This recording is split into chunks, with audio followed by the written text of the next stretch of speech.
자, 오늘 셋 그러나 하나라는 제목으로 이제 말씀을 좀 나누고자 합니다. 제목을 그렇게 잡았어요. 셋 그러나 하나. 여기 많은 것이 담겨 있습니다. 자, 오늘 본문에는 12절까지 읽었는데요. 성경에서 가장 헷갈리고 또 이런저런 오해를 많이 받는 그런 구절들이 공교롭게도 이렇게 모여 있습니다. 모여 있어요. 본문에는 크게 세 가지 이야기들이 등장하죠. 괜찮은 여러분이 성경을 가지고 계시다면 각 단락이 시작될 때마다 빨강색이나 아니면 파란색으로 작게 이렇게 동그라미 같은 게 표시되어 있고 소제목들이 이렇게 달려 있을 거예요. 그래서 이제 거기에 세 가지가 이렇게 구별이 돼 있을 텐데, 먼저 비판하지 말라 있죠. 동그라미로 비판하지 말라 이렇게 소제목이 돼 있을 거고, 그 다음에는 거룩한 것을 개에게 주지 말라 이렇게 또 돼 있을 겁니다. 그리고 마지막으로 구하고 찾고 문을 두드리라, 이렇게 세 가지의 이야기가 담겨져 있습니다. 자, 먼저 비판하지 말라는 말은 이제 대체 어쩌라는지 잘 모르겠어요. 제가 이제 명절도 끝났겠다 다이어트를 하려고 마음을 좀 먹었습니다. 이 체중이 증가되는 게 허리에 최악이기 때문에 제가 좀 체중을 좀 줄이고 이제 허리를 좀 받칠 수 있는 그런 근력도 좀 길러야겠다, 이렇게 운동을 좀 해봐야겠다, 이렇게 마음을 먹게 됐는데, 제가 이렇게 공식적으로 이야기를 해놓고 막 폭식을 하면서 단 거를 막 주워 먹고 있으면 여러분 그것을 볼 때 비판을 해야 돼요, 말아야 돼요? 헷갈리죠? 막 그렇게 막 몸이 안 좋다면서요, 허리가 안 좋다면서요, 체중을 좀 빼야 되겠다면서요, 그러면서 이렇게 단 거를 막 폭식을 하면 어떡해요? 라고 말해야 돼요? 아니면 말아야 돼요? 이 비판을. 네. 신학대학원, 총신신학대학원 강의 중에는 설교 비평이라는 과목이 있습니다. 제목 자체가, 그러니까 과목 이름이 설교 비평이에요. 2학년 때 필수 과목이라서 어느 누구도 그 과목을 피해갈 수가 없습니다. 15분 정도, 정말 도살장에 끌려가는 기분인데 15분 정도 설교를 해요. 모든 전도사님들이, 그 반에 있는 전도사님들이 이제 설교를 15분 정도 준비를 참 열심히 하고 시간도 맞춰보려고 노력을 막 하고, 그렇게 해서 그 이제 수업 시간에 들어가서 돌아가는 순서에 따라서 설교를 합니다. 15분 정도. 그러고 나면 전도사님들이 돌아가면서 몇 분이 단점을 이제 비판합니다. 단점을 비판을 해요. 그 다음에 교수님이 마지막에 공개적으로 이제 아무개 전도사님은 설교에 이런 거를 뭐 하지 말아야 될 걸 했고, 제스처가 어떠니 저떠니 막 이렇게 막 말씀을 하세요. 저는 진짜 많이 혼났습니다, 교수님한테. 그래가지고 큰일 났다, 이 수업 꽈락이다, 이제 다시 들어야겠다, 그렇게 생각을 했는데 은혜 점수로 이제 B를 맞았던 기억이 납니다. 참 은혜로운 점수죠. B를 이제 교수님께서 은혜로 주셨어요. 자, 근데 생각해 볼 게 뭐냐면, 비판하지 말라, 예수님이 말씀하셨는데, 대체 목사들을, 그 말씀을 가지고 설교를 하는 목사들이 모여있는, 그 목사들을 양성하는 신대원에서 도대체 이 설교 비평이라는 이런 과목, 대놓고 하는 이런 과목은 대체 웬 말일까요, 여러분? 제가 지금 이제 두 가지 좀 가벼운 예를 들었는데, 만약 교회에서 목사가 설교를 표절하고 학위를 위조하고 공금을 유용하고 성추행을 벌인다면, 그런 일들을 막 벌인다면, 아이고 막 주의 종 비판했다가는 모세를 비판한 미리암처럼 문둥병에 걸릴 수 있다. 그러니까 주의 종 함부로 비판하는 거 아니다. 우리 그냥 기도만 하자. 이러면서 우리가 기도하면 하나님이 알아서 하시겠지. 이렇게 외면하거나, 그 일에 대해서 외면하거나, 아니면 막 그냥 덮기에 급급하는 것이 맞을까요? 우리는 주의 종 비판하는 거 아니야, 막 이러면서 막 이제 막 덮기에 급급해야 될까요? 정말 그런 것이 주님께서 하신 말씀의 여러분 의미라고 여러분 생각하십니까? 자, 비판하지 말라는 말씀을 먼저 하시고, 그 다음에 예수님은 6절에서 갑자기 막 개, 돼지를 언급하시면서 그런 짐승들에게 거룩한 것이나 진주를 던져주지 말아라, 이렇게 강한 어조로 개, 돼지를 언급하시면서 강한 어조로 말씀하시는데요. 이건 또 웬 맥락 없는 말씀인지, 이제 이 비판하지 말라는 말씀을 하시다가 이런 경우 있잖아요. 내가 말하다가 막 갑자기 화가 나는 거예요. 말하다 보니까 그럼 막 화가 나는 거예요. 그래가지고 예수님께서 화가 난 김에 갑자기 이제 급발진을 하시는 건가, 이런 생각이 듭니다. 이 본문을 읽다 보면 갑자기 이렇게 급발진을 하시지? 이런 생각이 들어요. 마지막으로 구하라 찾으라 문을 두드리라 하는 이런 말씀으로 시작하는 7절부터 12절은 분명히 기도에 관한 말씀입니다. 이거는 부인할 수 없는 기도에 대한 말씀인데요. 기도 얘기를 잘 하시다가 쭉 잘 해가시다가 12절에서 뭐라고 하세요? 갑자기 대접받고자 하는 대로 남을 대접하라 하는 이 대접에 관한 말씀으로 예수님께서 갑자기 말씀하시다가 기도에 관해 말씀하시다가 갑자기 깜빡이도 안 켜고 차선을 확 바꿔버리고 그러면서 그냥 그 단락을 그냥 결론 지어 버립니다. 말씀을 이제 마무리하시는 거예요. 세상에 횡설수설도 이런 횡설수설이 없습니다. 이게 설교하는데 논리가 사라져버리고 횡설수설하면 듣는 여러분도 굉장히 힘들잖아요. 저도 그런 설교 참 들으면 힘든데 근데 예수님이 그러고 계세요. 정말 횡설수설도 이런 횡설수설이 없습니다. 이 말했다 저 말했다 그랬다가 또 열냈다가 막 이러시는데 대체 예수님이 왜 이러시는 걸까요, 여러분? 대체 예수님이 왜 그러실까요? 이런 혼란스러움을 헤쳐나가려면 그러고서 예수님의 의도를 바르게 파악하려면 마태복음을 기록한 이 사도 마태는 자신의 복음서에서 예수님의 말씀들을 의도를 가지고 주제별로 모아뒀다는 것을 우리가 꼭 기억해야 돼요. 마태복음을 읽을 때는 그것을 꼭 기억해야 됩니다. 사도 마태가 의도를 가지고 예수님 말씀들을 주제별로 이렇게 모아놨다는 걸 기억해야 돼요. 오늘 본문 뒤로 이제 13절부터 7장의 마지막까지는 제가 이제 설교를 하면 마지막에 말씀을 맺겠습니다. 그리고 결론을 이야기하잖아요. 이런 결론 부분이에요. 이 13절부터 7장의 마지막까지는. 이 말이 뭐냐면 이제 오늘 본문이 그 결론 바로 앞에 나오는 그런 부분들이잖아요. 단락들이잖아요. 그래서 오늘 이제 이 본문의 세 가지 이야기들은 큰 틀에서는 산상수훈, 이제 팔복산 위에 올라가신 예수님께서 설교를 하시는데 그 큰 틀에서는 산상수훈의 큰 본론의 주제와 일맥상통하는 대지의 하나에 속하고 큰 대지 하나가 되는 거예요. 대지에 속하고 작게도 이 세 가지 이야기가 논리적으로 서로 연결되어 있다는 것을 이야기해 주는 거예요. 자, 이해가 가시죠? 산상수훈이라는 이제 법을 하나님의 나라에서 이제 우리가 하나님을 섬기는 그런 법을 선포하시는데 또 하나의 설교잖아요, 그것이. 근데 그 설교 중에 오늘 본문이 또 하나의 대지가 되는 거고요. 대지 안에서는 서로 작은 소지들은 또 연결이 돼 있는 겁니다. 자, 이 사복음서에 꽂힌 산상수훈에서 오늘 본문이 어떤 위치를 차지하고 있는지 제가 간단히 설명을 드렸는데 어떤 위치를 차지하고 있는지 또 어떤 주제로 그렇다면 엮여서 예수님의 의도를 우리에게 전해주고 있는지를 이제부터 우리가 한번 살펴보도록 하겠습니다. 자, 먼저 이 비판의 사전적인 의미는 성경적인 의미가 아니라 사전으로 네이버 이제 검색해보면 다 나옵니다. 사전적인 의미가 뭐냐면 어떤 대상의 옳고 그름을 가린다 이런 뜻이죠. 어떤 대상의 옳고 그름을 가린다. 그래서 객관적인 평가나 판단을 의미합니다. 객관적인 어떤 평가나 판단을 의미해. 그게 비판입니다. 그런데 이 비판을 우리가 살면서 안 할 수가 없잖아요. 근데 예수님이 하지 말래. 그러니까 우리가 어떻게 생각하냐면 예수님이 이렇게 비판하지 말라고 하신 것은 어떤 이런 건전한 비판을 판단하고 평가하는 것을 하지 말라는 말씀이 아니라 비난을 하지 말라는 말씀일 거다. 이렇게 우리가 생각을 합니다. 비난의 사전적인 의미도 역시 네이버에 나오는데 남의 잘못이나 결점을 책잡아서 나쁘게 말하는 거, 이게 이제 비난이라고 정의가 되어 있습니다.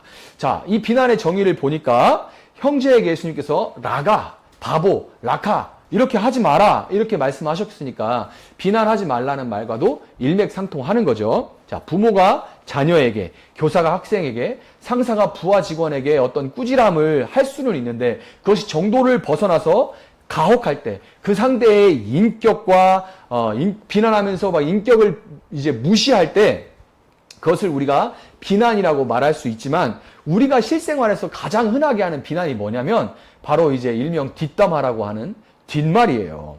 안 보는 데서는 나라님 욕도 한다라는 말이 있을 정도로 뒷말을 어떻게 안 하냐, 뒷담화를 어떻게 안 하냐, 호박씨를 어떻게 안 까냐 이렇게 우리가 말할 정도로 이것은 인간의 타락한 본성 깊숙하게 뿌리를 내리고 있어요. 뒷말하는 거는. 문제는 이 뒷말하는 게 저도 해봤어요. 해봤는데 이게 굉장히 재밌다는 겁니다.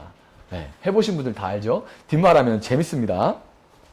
근데 이게 제가 하는 말만이 아니라 잠언 26장 22절에도 이렇게 돼 있어요. 뭐라고 하냐면 남의 말하기를 좋아하는 자의 말은 별식, 특식이죠. 특식과 같아서 뱃속 깊은 데로 내려가느니라. 이게 남의 말하는 사람들 이 뒷말을 듣다 보면 그 말이 특식 같아서 맨날 먹는 그런 음식이 아니라 특식같이 우리 뱃속 깊은 데 들어가가지고 기억에 오래 남고 너무 재밌고 그렇다는 얘기예요. 이게 제가 하는 얘기가 아니라 잠언을 기록한 지혜자들도 그렇게 얘기를 했습니다. 이 잠언을 기록한 지혜자도 뒷말을 좀 해본 것 같아요. 그래서 저는 이제 직업상 카페에서 상담이나 교육을 할 때가 많습니다. 이제 세종에 와서도 그렇지만 인천에 있을 때도 그랬어요. 카페에 자주 가는데 오전에 카페에 앉아있는 남자들은 열이면 열, 보험 설계사 아니면 목사입니다. 대부분 그래요. 가만 들어보면 이게 안 들릴 수가 없잖아요. 들어보면 보험 이제 펴놓고 뭐 사인하고 이러면 보험 설계사고 아니면 뭐 집사님, 권사님 이런 얘기가 분명히 들려옵니다.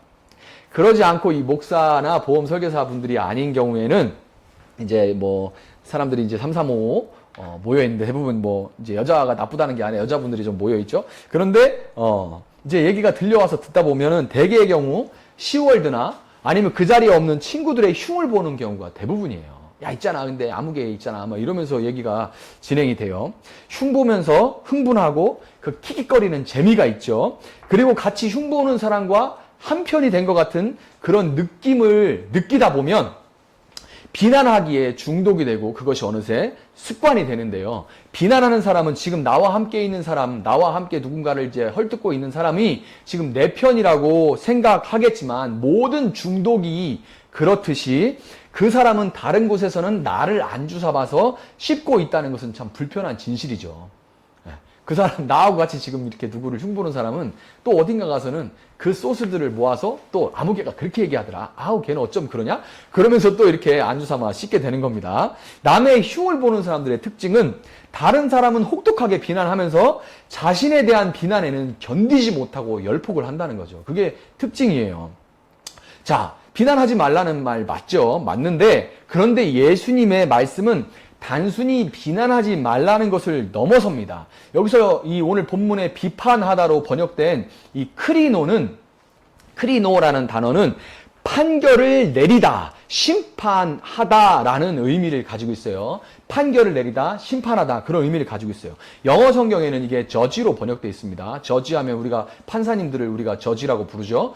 저지라고 번역되어 있는데 이게 더 와닿는 표현이에요. 우리 말로 번역된 이 비판이라는 조금 뭔가 너무 두루뭉술한 이런 단어보다는 저지라는 말이 훨씬 와닿는 표현입니다. 자, 그러면 1절과 2절을 비판에서 심판이라는 단어로 한번 바꿔서 읽어볼게요. 그럼 느낌이, 뉘앙스가 확 달라집니다. 심판을 받지 아니하려거든 심판하지 말라. 너희가 심판하는 그 심판으로 너희가 심판을 받을 것이요 너희가 헤아리는, 너희가 잣대질하고 재는 그 헤아림으로 너희가 헤아림을 받을 것이니라. 자, 이렇게 하니까 뉘앙스가 확 바뀌죠. 자, 심판하지 말라는 말은 이렇게 들어보니까 지난주에 제가 이게 하나의 또 대지라고 했잖아요. 대지들끼리도 서로 연결되어 있죠. 지난주에 뭐라 했어요? 하나님보다 만몬신을 더 사랑함으로써 10계명의 제1계명을 어기는 우상숭배와 이 심판하지 말라, 비판하지 말라, 심판하지 말라, 판결을 내리지 말라, 요것과 연결되어 있다는 것을 우리가 알 수가 있는 거예요. 창세기 2장에서 하나님은 아담에게 동산 중앙에 있는 선악을 알게 하는 나무의 열매를 먹지 말라 이렇게 말씀을 하시는데요. 선악을 알게 하는 나무의 열매, 이 선악과가 상징하는 것에 대해서 사람들이 이런저런 학자들이 말을 하지만 그 중에서 가장 인정을 받는 해석이 뭐냐면 이 선악과가 상징하는 것은 바로 하나님을 대신해서 재판관, 심판자의 자리에 앉으려는 유혹에 넘어가서는 안 된다는 것을 상징한다고 그렇게 해석을 합니다. 선악과가 의미하는 거. 자, 한번 생각해 보세요. 선악과를 먹기 전에 아담은 하와를 뭐라고 불렀습니까? 내 뼈 중에 뼈요, 내 살 중에 살이로다. 이렇게 불렀죠. 정말 이 사랑이 지극한, 넘치는 사랑을 이렇게 표현한 겁니다. 너는 곧 나다. 내 안에 너 있다. 이 얘기죠. 그런데 그들은 그렇게 사랑을 표현하면서 서로서로 돕는 그런 사랑의 관계였지만 선악을 알게 한 나무의 그 열매를 먹고 나서 어떻게 돼요? 바로 서로 탓을 하면서 서로의 심판자가 되고 말아요. 서로를 판결하는 판결자가 되고 맙니다. 아담의 범죄 이후에 모든 사람들은 자기 의를 가지고 자신의 잣대와 헤아림으로 다른 사람을 재단하려고 합니다. 이건 모든 아담 이후의 모든 사람들의 특징이에요. 공통적인. 뭐 어느 정도의 정도는 차이는 있겠지만 그러나 모든 사람의 본성의 뿌리를 내리고 있는 겁니다. 이걸 우리가 원죄라고 말을 하죠. 사람들이 가지고 있는 이 잣대, 자기의 잣대는 사람들의 수만큼 많아요. 70억의 사람이 살고 있으면 70억 개의 잣대를 가지고 있는 겁니다. 이 세상에 70억 개의 잣대가 존재하는 거예요. 정말 많은데 공통적인 게 뭐냐면 전지하신, 전후의 상황이나 숨은 의도나 왜 그렇게 했는지 이런 모든 것들, 전후의 상황, 그의 과거 뭐 이런 것들, 모든 것들을 포함한 이 모든 것들을 아시는 하나님, 전지하신 하나님과는 다르게 그 사태에 대해, 그 상황에 대해 온전히 아는 그런 지식이 없으면서도 다른 사람을 내 잣대를 가지고 심판할 때는 심판하는 그때 그 사람은 자신은 옳다고 생각한다는 거예요. 이게 공통적인 특징입니다. 자신은 옳다고 여기면서 다른 사람을 심판하는 것이 스스로 하나님의 자리에 앉는 우상숭배라고 하니까 그러면 이제 비판은 아예 하지 말아야 되는, 건전하든 뭐하든 비판은 아예 하지 말라는 얘기라고 여러분 생각이 드실 수가 있는데 과연 그럴까요? 예수님은 5절에서 뭐라고 말씀하시냐면 네 눈 속에 들보를 빼어라 그 후에야 밝히 보고 형제의 눈 속에서 티를 빼어주리라 이렇게 말씀하세요. 자, 가만히 읽어보세요. 여러분 이게 형제의 눈 속에서 티를 빼주라는 얘기예요? 빼주지 말라는 얘기예요? 예수님 말씀하신 게 빼주라는 얘기예요. 형제의 눈에서 빼주라는 얘기입니다. 근데 뭐가 선행돼야 돼요? 내 눈 속에 있는 들보를 먼저 제거하는 것이 선행이 돼야 되죠. 그것이 선행되면 형제의 눈에서 티를 빼줘야 하는 겁니다. 비판을 해야 되는 거예요. 자, 바로 앞에서 제가 뭐라 했어요? 이 눈에 들보가 뭐라고 했습니까? 바로 이제 너 하는 꼬라지를 보니까 너는 그냥 글러먹었다. 너는 애가 아주 글러먹었어. 쟤는 교회 다닌다는 사람이 저런 짓을 하는 거 보니까 딱 지옥 가기 십상이네. 쟤는 지옥 가겠다. 얼마 전에 인터넷을 굉장히 달군 그런 일들이 있습니다. 어떤 분이 이제 목사님 돌아가셨는데 그 목사님이 예전에 했던 그런 행위를 가지고 누구 지옥 갔다, 누구 지옥 갔다 이런 말들을 사람들이 너무 서슴없이 믿는다는 사람들이 하는 것을 봤어요.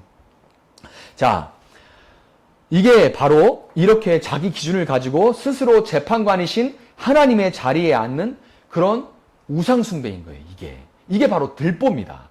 이 우상숭배, 요것이 들보예요. 이 들보가 내 눈에 있다는 것을, 내가 얼마나 그런 자리에 쉽게 앉을 수 있는지, 내가 얼마나 그 순간에 나는 옳다고 생각하면서 그렇게 쉽게 내 잣대로 그것을 심판할 수 있는 그런 악한 본성을 가지고 있는 존재인지, 선악을 알게 하는 나무 열매를 따먹고 난 아담의 후손인지를 내가 인식하고 성찰하면서 형제가 하나님의 말씀을 어기면서 어긋난 길로 가는 것을 비판하는 것은 그 형제의 눈에서 불편한, 그 형제는 그게 지금 좋아서 악한 길로 가고 있지만 사실은 그 형제가 그것 때문에 눈이 어두워져서 밝히 보지 못하고 그래서 여기저기 부딪히게 돼 있는 거예요. 그래서 그 티를 빼줘야 되는 겁니다. 이거는 사랑의 행위인 거예요. 이거를 오해하니까 교회가 자꾸만 좋은 게 좋은 거지 해가지고 썩어 문드러져 가고 있는 거예요. 여러분, 근데 이게 하나 조심해야 될 것은 있습니다. 인터넷에도 막 서로 나름의 이렇게 막 이제 비판하는 분들이 많은데, 댓글 가운데 막 하는데, 조심해야 될 게 이게 있어요. 이게 뭐냐면, 근래에 고구마를 먹은 듯이 이제 답답한 정치나 경제 현실로 인해서 그것에 대해서 직선적으로, 강하게, 아주 시게 말하는 것을 이제 사이다 발언이다 라고 이렇게 얘기를 하면서 사람들이 좋아하죠. 또 아주 최근에는 운동 경기가 안 풀릴 때 대놓고 막 식빵을 굽는, 그래서 이제 막 광고도 하고 계시더라고요. 예. 뭐 저도 그분 아주 좋아합니다. 그런데 이렇게 막 사이다 발언을 하고 막 식빵을 대놓고 날리고 막 이렇게 하는 게 사람들의 환호를 받고 있는데, 상대적으로 이제 상황이 현실이 너무 답답하니까 이런 것이 이제 환호를 받고 있는 거예요. 사람들에게 좋은 평가를 받는 겁니다. 그런데 그런 방식, 직선적으로 날려버리는 이런 방식은 뭐 아주 급할 때, 뭐 불을 만지려고 할 때, 야, 불을 만지면 안 될 거야, 이렇게 말하면 안 되죠. 그때는. 아니면 막 떨어지려고 할 때, 야, 안 돼, 이렇게 뭐 해야 되는 게 있어요. 예수님도 그래서 독사의 자식들 이러면서 아주 세게 말씀하실 때도 있습니다. 그러나 기본적으로 세상이 그런 사이다 발언 이렇게 막 하는 것은 세상이 방식이고요. 비판하고 권면해서 형제의 눈에서 티를 빼주는 것은 그래서는 안 되는 거예요. 그렇게 해서는 안 되는 겁니다. 우리가 인터넷에서도 막 댓글들 보면 그것을 통해서 아, 교회가 이러면 안 되겠구나 라고 생각이 안 드는 건 뭐냐면 그들이 날이 서서 막 사이다 발언을 하면서 자기의 사이다 발언을 통해서 사람들의 이 사람 참 날카롭게 아주 잘한다 라는 그런 평가를 받고 싶은 그런 본성들이 숨어있기 때문에 그것을 읽으면서 어떤 자성이 안 되는 거예요. 자, 여러분 마태복음 18장 15절부터 17절을 보면은 형제가 죄를 범한 것이 드러났을 때 먼저 어떻게 하라고 하냐면 1대1로 가서 간곡히 권고하고 1대1로 누가 알지 못하도록 내가 혼자 가서 1대1로 간곡히 권면하고 그것을 듣지 않으면 한두 사람이 함께 가서 다시 간절하게 한번 이야기를 해보고 그래도 듣지 않으면 교회가 함께 권면하라고 이렇게 번거롭게 하라고 이야기를 해요. 성경에서. 여러분 이 말이 뭐냐면 비판은 절대로 정죄와 심판의 목적이 있는 것이 아니라 그 형제를 살리는 것에 그 목적이 있다는 것을 성경은 이야기를 하는 겁니다. 이것을 잃어버리는 순간 그것은 더 이상 비판이 예수님 말씀하시는 성경에서 말하는 그런 비판의 정도를 넘어서 버리고 이제 심판자의 자리에 올라가 버리게 되는 거예요. 여러분 우리는 그래서 현실에서 어떻게 해야 되냐면 사랑하는 마음으로 인해서 망설이고 우리가 사랑하면 그런 말 해주는 거 참 망설이게 되죠. 또 망설이고 기도하게 되는 것이 정상이에요. 그리고 관계가 불편해지는 그 말을 했을 때 혹시라도 관계가 불편해지는 것이 두려워서 알면서도 회피하는 그러니까 망설이는 이쪽과 알면서도 회피하는 이 극단의 어떤 사이를 그것이 딱 어느 때는 이게 맞다, 이것이 맞다 이렇게 말할 수는 없어요. 그 사이의 어느 부분을 기도하면서 지혜를 구해야 돼요. 그러나 절대로 피해서는 안 되고 그렇다고 막 대놓고 직선적으로 날려버리는 것도 아닙니다. 뭔가 두루뭉술할 수 있는데요. 그러나 그것은 사랑하는 마음이 있기 때문에 그런 거예요. 그래서 그 중간에 어디쯤을 기도로 우리가 구해야 하는 겁니다. 예수님께서 구하라, 찾으라, 문을 두드리라고 이렇게 말씀하신 것은 주로 이제 기도의 열심에 대해서 강조하는 그런 설교에서 많이 선택해서 하는 그런 본문입니다. 여러분들도 이제 자주 들어보셨을 거고 저도 많이 들어봤어요. 여러분 기도로 구하세요. 언제까지? 여러분 구하는 것을 구할 때까지, 찾을 때까지. 여러분 기도하면서 찾으세요. 언제까지? 찾는 것을 찾을 때까지. 기도로 여러분 천국의 문을 두드리시기 바랍니다. 언제까지? 하나님께서 하늘의 문을 여시고 여러분의 기도에 응답하셔서 여러분의 답답한 상황이 풀릴 때까지 이렇게 기도에 대해서 권면하면 아주 강하게 메시지를 전하실 때 참 와닿는 그런 좋은 설교죠. 기도에 대해서 이제 열심을 내야 된다는 것은 두말하면 숨찰 정도로 당연하고 맞는 말입니다. 그런데 그렇다고 해서 이것이 너무 맞는 말이라고 해서 오늘 본문이 그런 이야기를 기도에 대한 열심을 이야기하는 거냐? 그러면 그거는 아니에요. 어떻게 아냐? 9절부터 11절을 보면 뭐라고 해서 예수님께서 하나님과 같을 수 없는 인간의 아버지도 그 자식에게는 좋은 것으로 줄 알거든. 하물며 하늘에 계신 하늘에 계신 아버지께서 구하는 자에게 좋은 것으로 주시지 않겠느냐. 그렇게 예수님이 말씀을 하시죠. 이 말씀으로 볼 때 이 말씀은 기도를 통한 하나님 아버지와 그 자녀들의 관계를 강조하시는 말씀인 거예요. 기도 열심히 해라 이런 얘기보다는 기도를 통한 하나님과 그 자녀들의 관계에 대해서 예수님께서 말씀하시는 겁니다. 자, 이것은 이 12절에 무엇이든지 남에게 대접을 받고자 하는데도 너희도 남을 대접하라 이 말씀으로 볼 때 더 분명해지는 거예요. 자녀로 대접을 받고자 하면 하나님을 아버지로 먼저 대접을 하라는 거죠. 저희 집 이제 애들이 셋 있는데 이 애들은 저한테 뭐 달라고 할 때 저한테 뭐 좀 달라고 할 때 아버지 소자가 돈이 필요하온데 평소에 아버님 마음을 기쁘게 해드리지도 못했고 성적도 같지만 그러나 좋지 않지만 불쌍히 여기셔서 조금만 허락하여 주시옵소서 이렇게 얘기 안 해요. 그냥 아빠 돈 줘 이렇게 얘기합니다. 네. 뭐 맡겨놓은 놈들처럼 아빠 돈 줘. 지금도 여러분이 영상으로 안 보이겠지만 제 앞에서 지금 막 손을 벌리고 있어요. 그럼 왜 그럴까요? 왜 이렇게 저한테 뭐 맡겨놓은 인간들처럼 돈 줘, 아빠 돈 줘, 아빠 뭐 줘, 막 이렇게 할까요? 제가 지들 아빠니까요. 내가 지들 아빠니까요. 아이들은 제가 지들 아빠라는 것과 아빠가 자기들이 달라고 하는 것은 반드시 줄 거라는 것을 조금도 의심하지 않습니다. 조금도 의심하지 않아요. 다만 제가 아빠니까 애들에게 즉시, 그래? 그러고 즉시 줄 수도 있고 때를 따라서 더 적당한 때에 줄 수도 있어요. 지금은 그거 안 돼. 그러면 적당한 때에 줄 수도 있어요. 그리고 제가 큰아들에게 시험에서 평균 얼마가 넘으면, 몇 점이 넘으면 스마트폰을 이제 지금 효도폰 쓰는데 효도폰에서 바꿔주마. 그럴듯한 조건이죠. 뭐 제가 조건 거는 게 좋아서 그러는 건 아닙니다. 자, 조건을 이렇게 달 수도 있어요. 아빠기 때문에. 성적이 오르면 아빠도 좋겠죠. 근데 그 성적 제가 어디다 씁니까? 그 결국 본인이 좋은 거예요. 그래서 그 아이가 좀 동기부여를 할 수 있도록 조건을 다는 거죠. 결국에는 어때요? 주긴 줘요. 네. 그렇죠. 네. 성적이 오르면 준다는 얘기죠. 네. 큰아들이 오해할까봐. 자, 그런데 여러분 생각해 보세요. 만약에 우리 애들이 아빠가 있음에도 불구하고 배가 고프다고 나가서 구걸을 하거나 용돈이 필요하다고 버스나 지하철 가서 앵벌이를 한다면 그러고 다니고 있으면 제가 기분이 어떻겠습니까? 여러분. 구걸하러 다니거나 막 거지같이 막 하고 막 이렇게 막 하고 다니면서 구걸을 하거나 앵벌이를 하고 있으면 제가 기분이 어떻겠어요? 제가 없는 게 아닌데. 더 나가서 이거보다 더한 게 뭐냐면 아빠가 뻔히 집에 있는데 저의 앞을 그냥 슥 지나쳐가더니 옆집 배를 누르고 옆집 아저씨한테 아저씨 제가 이게 뭐가 필요한데 좀 주시면 안 될까요? 이렇게 옆집 아저씨한테 간구하고 있다면 그것을 보는 제 기분이 어떨까요? 뭐 다른 아빠들은 모르겠습니다. 근데 저는 당연히 이 애들이 나를 뭘로 보고 개무시당했다는 생각이 들어서 화도 나고 굉장히 비참한 생각이 들 것 같아요.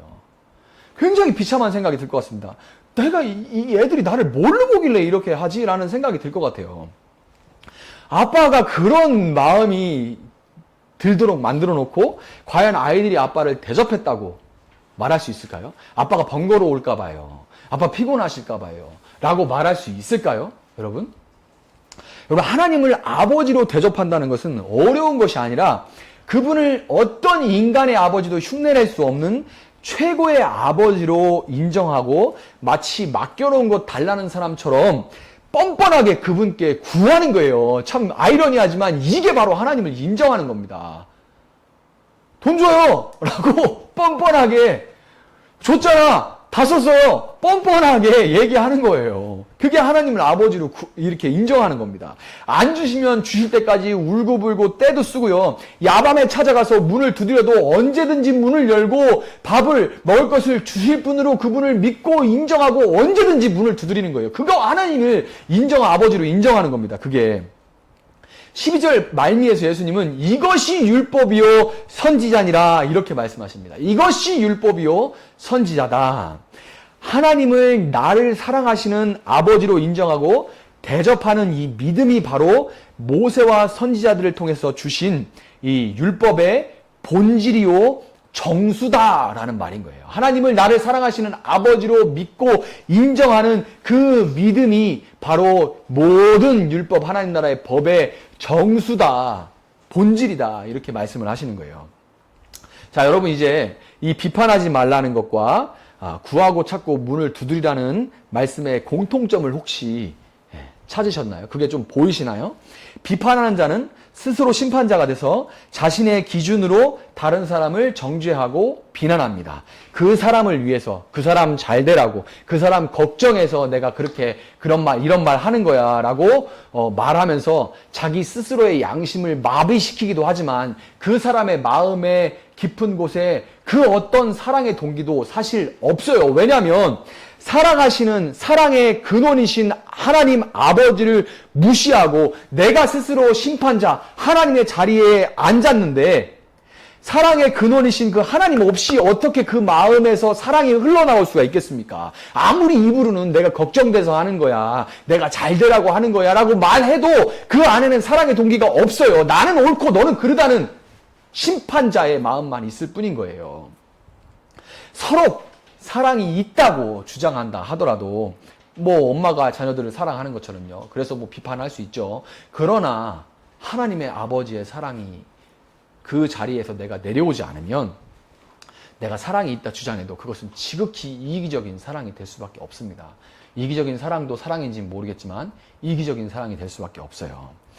구하고 찾고 문을 두드리지 않는 사람은 하나님의 존재를 인정하지 않는 하나님 아버지를 무시하는 자인 겁니다. 하나님의 존재를 구하고 찾고 문을 두드리지 않는 사람은 하나님의 존재를 무시하는 사람이에요. 인정하지 않고 기도한다고는 하지만 무엇을 먹을까, 무엇을 마실까, 무엇을 입을까를 불안하고 염려해하면서 자기 재주껏 필요한 것들을 자기 재주껏 구하고 있으면서 하나님께 기도하는 것은 마치 보험을 들어오는 것처럼 뭔가 뒤에 남아있는 그 찝찝함과 불안함을 달래는 정도로 여기고 있다면 그것은 하나님의 능력을 무시하는 거예요.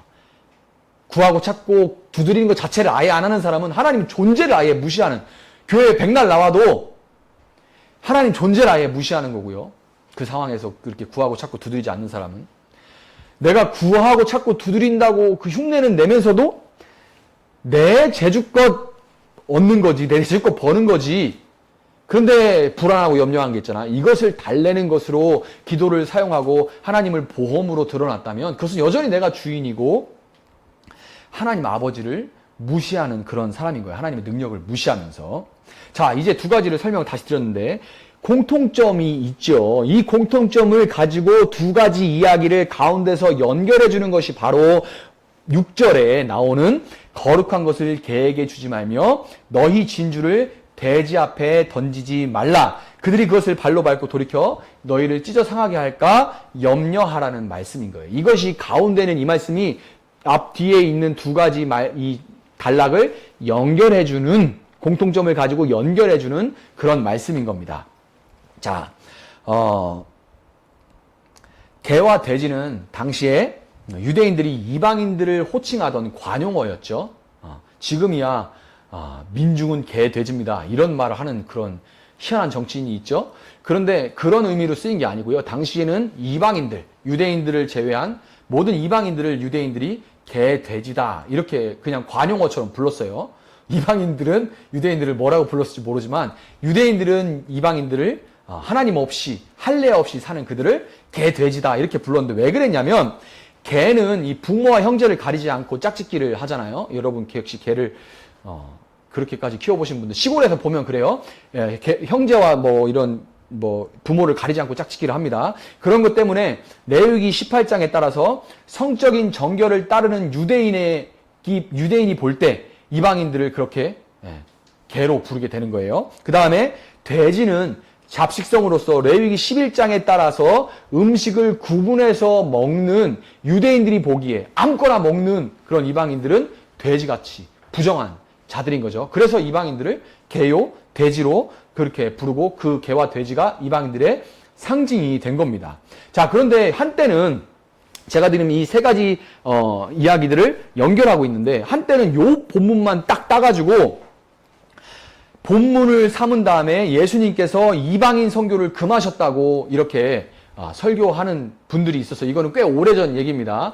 예전에는 그렇게 설교하는 분들이 있었고 또 최근에도 어떤 설교를 이런 본문 가지고 하는 분들이 있냐면 복음을 전할 때 그 복음을 겸손히 받지 않는 사람은 복음을 전하는 것은 여러분의 책임이지만 그러나 그 복음을 귀한 것으로 겸손히 받지 않는 사람은 개, 돼지로 여겨서 이 귀한 진주 같은 복음을 함부로 전하지 마라. 꼭 받을 자에게 전해라. 이렇게 뭔가 아닌 것 같고 맞기도 하는 것 같은 그런 이상한 설교를 전하는 분들도 있는데요. 그것은 이 본문만 똑 따왔기 때문에 그런 거예요. 여러분, 이 비판하지 말라는 말씀에서 예수님이 계속해서 반복하는 것이 형제라는 단어예요. 너희 형제를 이렇게 이 단어를 반복해서 언급하시는 걸 볼 때 이 말씀, 개와 돼지 이 말씀은 불신자, 이방인이 아니라 예수님을 따른다고 하는, 우리가 형제요 자매라고 부르는 예수님을 따른다고 하는 자들, 즉 우리와 같이 교회에 다니는 자들에게 예수님이 지금 말씀하시는 거예요. 마태복음 6장을 설교할 때 제가 외식하는 자들에 대해서 뭐라고 얘기했습니까? 이 외식하는 자들은 하나님이 아니라 자신에 대한 사람들의 반응, 그리고 자신의 유익, 결국에 이게 자기 중심적인 자기 의를 가지고 하나님을 섬기는 것처럼 연기를 해서 스스로와 다른 사람을 속이는 자들, 요런 자들, 연기자, 이런 사람을 바로 외식하는 자라고 말씀을 드렸죠. 외식을 오래 하다 보면 내가 지금 역할을 하고 있는 그 사람이 완전 과몰입돼가지고 내가 지금 연기를 하는지 안 하는지도 모르게 된다고 그 말씀도 드렸습니다. 자, 팔복산에서 지금 설교를 하시는 예수님은 제가 지금 설교를 마무리하기 전에 중요한 부분을 지금 제가 또 한 번 더 반복을 하고 강조를 하는데요. 이와 마찬가지로 당신 앞에 나온 제자들에게 예수님은 지금 강조하시면서 기억에 확실히 남도록 묻고 계신 거예요. 뭐라고 물으세요? 누가 진짜 개요, 돼지냐? 라고 물으시는 거예요. 누가 진짜 개요, 돼지냐? 거룩한 것, 구별된 것을 안다고 하면서도 그것을 단지 자신의 경건함을 드러내면서 자기 내면의 음란함과 천박함을 감추고 가리는 도구로 쓰는 자들이냐? 아니면 아직 그 정결하고 거룩함에 대해서 가르치는 그 법을 아직 모르는 자들이냐? 둘 중에 누가 진짜 개요, 돼지냐? 라고 예수님이 물으시는 거예요. 누가 진짜 개요, 돼지냐? 마태복음 13장 45절에서 진주로, 천국이 진주로 비유됩니다. 천국은 마치 진주와 같으니, 값진 진주와 같으니 이렇게 비유를 하는데요. 이 천국, 하나님 나라의 백성이라고 하면서도 그 하나님 나라를 아무런 대가 없이 그냥 우리를 그 하나님 나라의 상속자로 삼아주신 그 하나님을 아버지로 인정하고 믿지 않고 자기 힘으로 자기의 나라를 세우기 위해 살아가는 사람들이 개요, 돼지냐? 아니면 아직 하나님 나라가 이 땅에 도래한 줄을 알지도 못하는 사람들이, 너희들이 지금 이방인이라고 말하는 그 사람들이 개요, 돼지냐? 아니면 그거를 안다고 하면서도 하나님을 진짜 그 하나님 나라를 거저 너희들을 하나님 나라의 상속자로 삼으신 분을 아버지로 믿지 않고 살아가는 자들이 개요, 돼지냐라고 물으시는 거예요. 여러분, 우리가 개요, 돼지이면서 하나님의 자녀인 척 외식하는 자들인지, 진정 하나님을 아버지로 믿는 자녀로서 하나님 아버지의 사랑을 받은 그대로 사랑으로 형제의 눈 속에서 그 불편함과 아픔을 제거해 주는 자들인지 물으시는 예수님의 이 질문에 더 이상 기회가 없는 마지막 심판의 때가 이르기 전에 정직하게 우리는 그 질문에 스스로 답을 해야 될 것입니다. 말씀을 정리하도록 하겠습니다. 예수님 오늘 본문 보시면 2절과 3절에서 반복해서 뭐라고 말씀하세요? 어찌하여 이렇게 탄식을 하십니다. 어찌하여 이렇게 탄식을 하세요. 여러분, 그만큼 우리는 진리이신 하나님의 말씀이 아니라 자신의 기준과 잣대로 하나님과 세상, 그리고 형제를 심판하는 자리에 앉기가 정말 쉬운 자들이라는 거예요. 그리고 그것을 인식조차 하지 못한 채 살아가기가 너무나 쉬운 자들이라는 의미입니다. 그래서 예수님께서 어찌하여 이렇게 탄식을 하시는 거예요.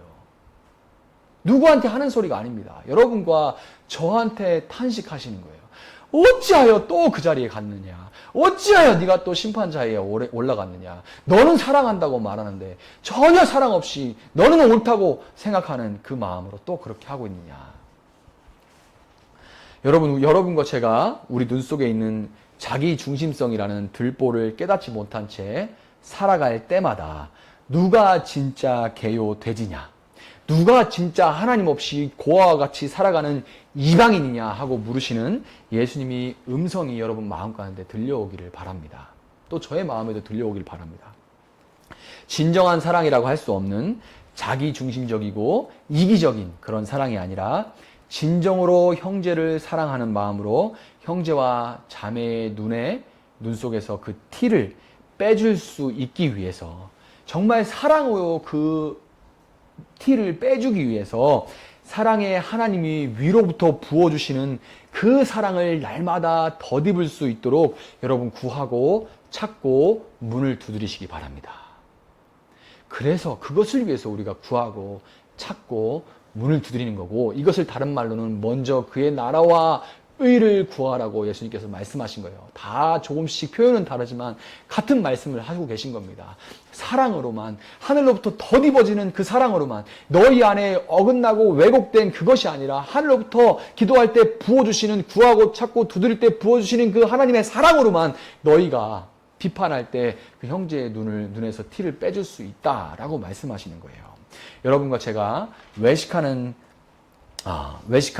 그런 자들이 아니라 진정으로 하나님 나라를 살아내는 하나님의 자녀들로 살아갈 때 하나님께서 우리를 통해서 아직도 거룩한 것과 그리고 진주의 귀함을 알지 못하는 자들을 하나님 나라로 초대해 주실 것이라는 사실을 여러분 믿으시고, 또 한 주를 이 말씀 붙들고 믿음으로 살아내시는 여러분들 되시기를 주님의 이름으로 축복합니다.